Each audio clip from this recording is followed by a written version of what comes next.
Welcome to According to Pete, which is not actually According to Pete, and I'll tell you about that in a sec. But first I want to tell you I've got a regular time slot again, which, like it used to be, is the first Monday of every month for According to Pete videos, where I do engineering things and occasional projects and stuff like that. So the first official one in the regular time slot is this upcoming March 5th. So please come check that out. I'm going to talk about phase lock loops, I think. So come check it out. But today, what are we doing today? In honor of the Super Bowl, and the Super Bowl's come and gone, the Eagles won, yahoo. We're gonna do something a little different. What if you could make a game where you could measure the force of someone's throw against the gyroscopic forces, so lots of spin and lots of force, and then make a contest out of it? Well, that's what we did today. Today we're gonna get a few of the local SparkFun beefcakes out here to be all football-y and throw balls and stuff, and that's what they're gonna do. But first, I gotta explain to you what this is all about, what's inside of it, how it works, yada, yada, yada. Then we'll get everybody out here and we'll see who wins. What are they competing for? Well, they're competing for a Starbucks gift card, of course, because coffee makes nerds run, and that's what we're going to do today. So let's go check out what it's all about. So here's the football in question. Standard Nerf. It's not a kid size, I don't think. I don't buy it from that. And then from Target, 10-ish bucks, whatever. Now, the hardware that I'm using is the 9-DOF Razor IMU, which, by the way, has been price dropped to 35 bucks, so go get one of those. Blue Smurf Silver, which is a classic Bluetooth module because we need the range, and a 400 milliamp hour LiPo battery.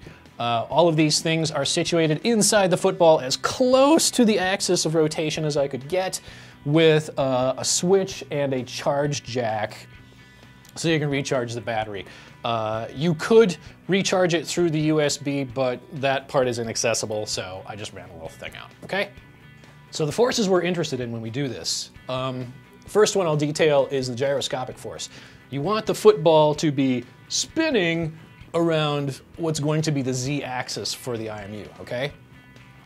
And that's fairly simple to achieve. You can read that. And the max deflection for, or max range for the 9250, the MPU 9250 is 2,000 degrees per second. Now the acceleration is a little more difficult, right? Get my handy ball. Because in a throw, there's going to be a bunch of different forces, and it will ultimately be released roughly in that direction.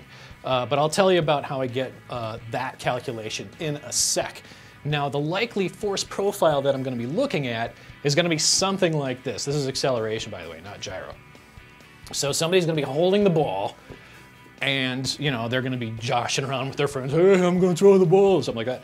And then they're going to huck it at some value, and then it's going to go into free fall, and then it's going to hit, or somebody's going to drop a ball, or something stupid's going to happen, and there's going to be an impulse. And that guy can jack up all of our readings. And I'll tell you about how I deal with that in a bit. Now, in order to get just the bits that I want to, what the code does, and incidentally, the code is adapted from the 9-DOF Razor IMU sample code, originally written by Jim Lindblom. And that code is largely still intact. I've only augmented it enough to make this work. So when you go see that code, that's what you're going to see. It has not been optimized in any way. I'm sure I'm doing things incorrectly or poorly, what have you, whatever. It works. So when we throw the ball, in order to get rid of some of this stuff, I wait for a threshold of about, and this is arbitrary, 5G, right? So this thing starts recording acceleration data once it hits 5G. And I will tell you that the maximum deflection that the MPU 9250 will give you in any one axis is 16G. And it's remarkably easy to hit the limit of 16G. And I'll tell you in a sec how I deal with that. So I start taking acceleration data once I hit 5G. And then once the ball is in free fall, I set another threshold of 3G. So there's a little bit of hysteresis here.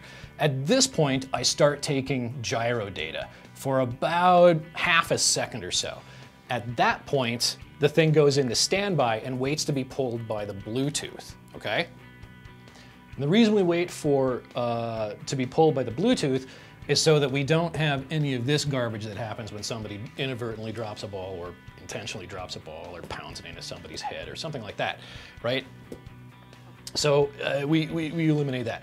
As I was saying before, it's really easy to exceed the 16 Gs in any one given direction of acceleration, okay?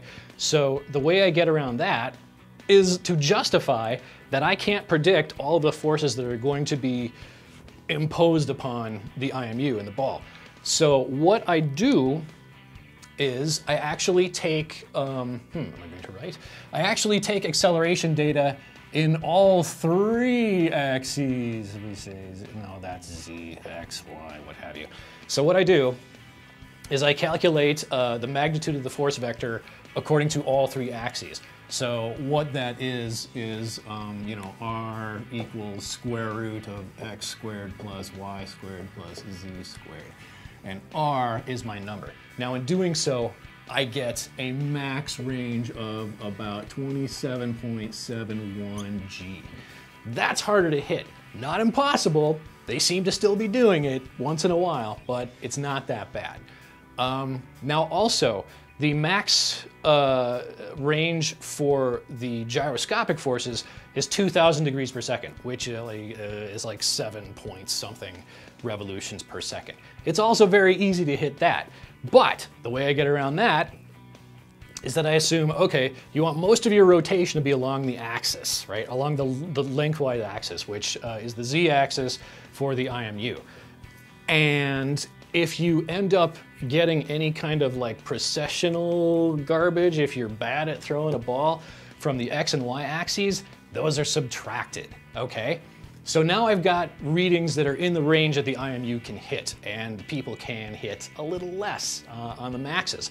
And lastly, is that when I calculate the ultimate score, what I'm doing is I'm taking the degrees per second, which can be upwards of 2K, and then I'm taking the acceleration data, whatever they've got, over 27.71 times 2,000.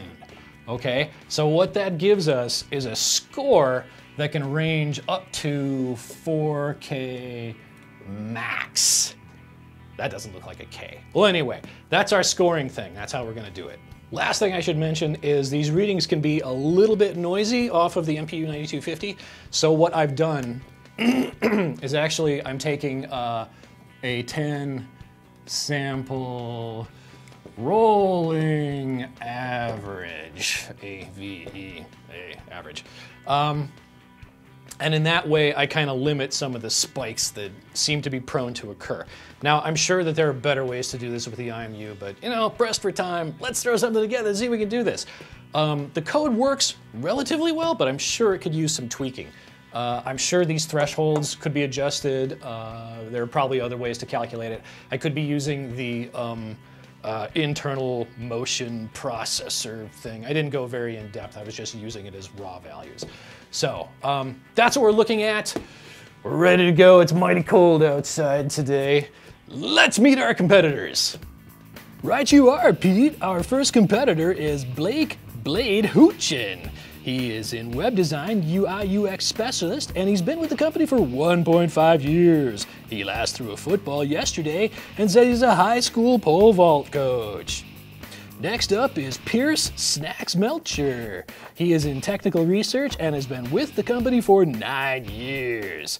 Last time he threw a football was Thanksgiving 2 to 3 years ago, and he watches Puppy Bowl just for the commercials. Last up, we have Adam Sweaty Sweatlick. He is our product marketing manager, has been with the company for 7.5 years. The last time he threw a football was in the 2017 regular season, and he once ate 80 chicken nuggets in a single hour. Gentlemen, thank you for coming out today to take part in SparkBowl possibly the first and probably the last ever. So what we have, this is a Nerf football. What's inside of it is an IMU that will measure your force of throw and the rate of your spiral, okay? Now, I'm going to create combined scores for each of you based on how hard you throw it and how good your spiral is, all right? Bear in mind, if you get any kind of this action, that's gonna subtract from your score, all right? And this thing will measure it. So that's how it is. You get 3 throws. After that, we're gonna tally it up. What are we playing for today? We're playing for a $10 Starbucks gift card. Coffee, man! That's right. Okay, y'all ready? Yeah. Ready. Yeah. Enthusiasm, man. Yeah. All right, okay, let's do it.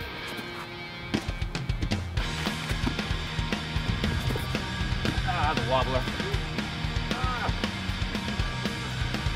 Go.